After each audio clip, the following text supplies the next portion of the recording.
Hello नमस्ते। स्वागत है आपका अपने यूट्यूब चैनल पे। आज हम लोग हिंदी प्रैक्टिस सेट 4 हल करेंगे। पहला प्रश्न है, हिंदी साहित्य का इतिहास सर्वप्रथम किसने लिखा? Option A Ramchandra Shukla, option B Mishrabandhu, option C Garcin de Tassy, option D George Grierson. इसका सही उत्तर है option C Garcin de Tassy.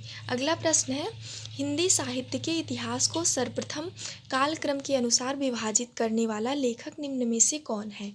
Option A George Grierson, option B Ramkumar Verma, option C Ramchandra Shukla और ऑप्शन डी हजारी प्रसाद द्विवेदी। इसका सही उत्तर है ऑप्शन ए जॉर्ज ग्रियर्सन। अगला प्रश्न है, रामचंद्र शुक्ल ने हिंदी साहित्य के इतिहास को कितने कालों में विभाजित किया है? Option A 6, option B 5, option C 4, option D 3। इसका सही उत्तर है ऑप्शन सी 4। अगला प्रश्न है, रामचंद्र शुक्ल के वीर गाथा काल को किस लेखक ने आदिकाल नाम दिया है? Option A Rahul Sankrityayan, option B Hazari Prasad Dwivedi, option C Ramkumar Verma, option D इनमें से कोई नहीं। इसका सही उत्तर है ऑप्शन बी हजारी प्रसाद द्विवेदी। अगला प्रश्न है, आधुनिक हिंदी साहित्य को रामचंद्र शुक्ल ने किस काल में रखा है? ऑप्शन ए नूतन काल, ऑप्शन बी गद्य काल, ऑप्शन सी आधुनिक काल और ऑप्शन डी आधुनिक गद्य काल। इसका सही उत्तर है ऑप्शन बी गद्य काल। अगला प्रश्न है, किस लेखक ने आदिकाल को संधिकाल और चारणकाल नाम से 2 भागों में विभाजित किया है? Option A Ramchandra Shukla, option B Ganapati Chandra Gupta, option C Hazari Prasad Dwivedi, option D Ramkumar Verma.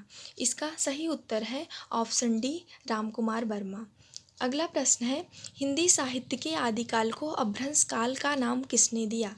Option A Chandradhar Sharma Guleri, option B Dhirendra Verma, option C केवल ए, ऑप्शन डी ए और बी। इसका सही उत्तर है ऑप्शन डी ए और बी दोनों। अगला प्रश्न है, राहुल सांकृत्यायन ने आदिकाल को क्या कहा है?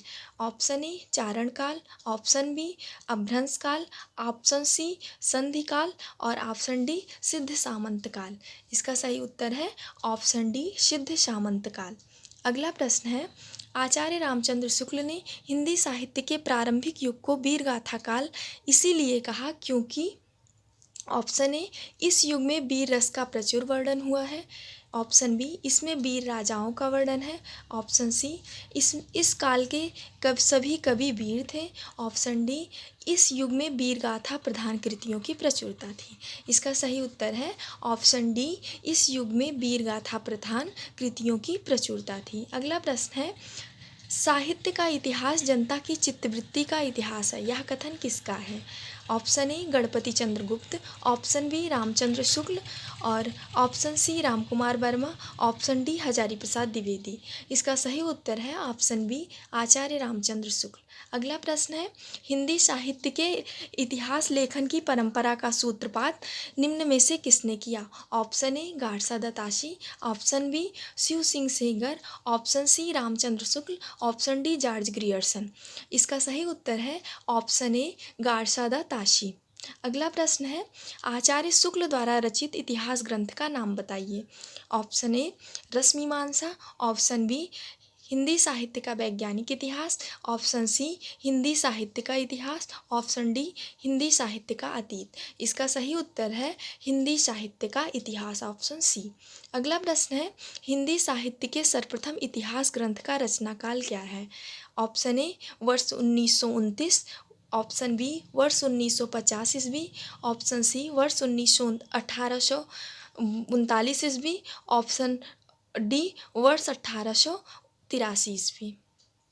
इसका सही उत्तर है ऑप्शन सी वर्ष 1839 ईस्वी। अगला प्रश्न है, हिंदी साहित्य का इतिहास सर्वप्रथम किस भाषा में लिखा गया?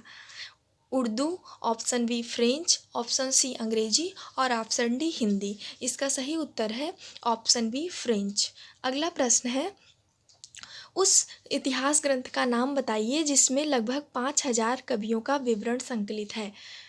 ऑप्शन ए हिंदी साहित्य का अतीत, ऑप्शन बी हिंदी साहित्य का इतिहास, option C Mishrabandhu Vinod, option D Shiv Singh Saroj. और इसका सही उत्तर है ऑप्शन सी, मिस्र बंधु विनोद।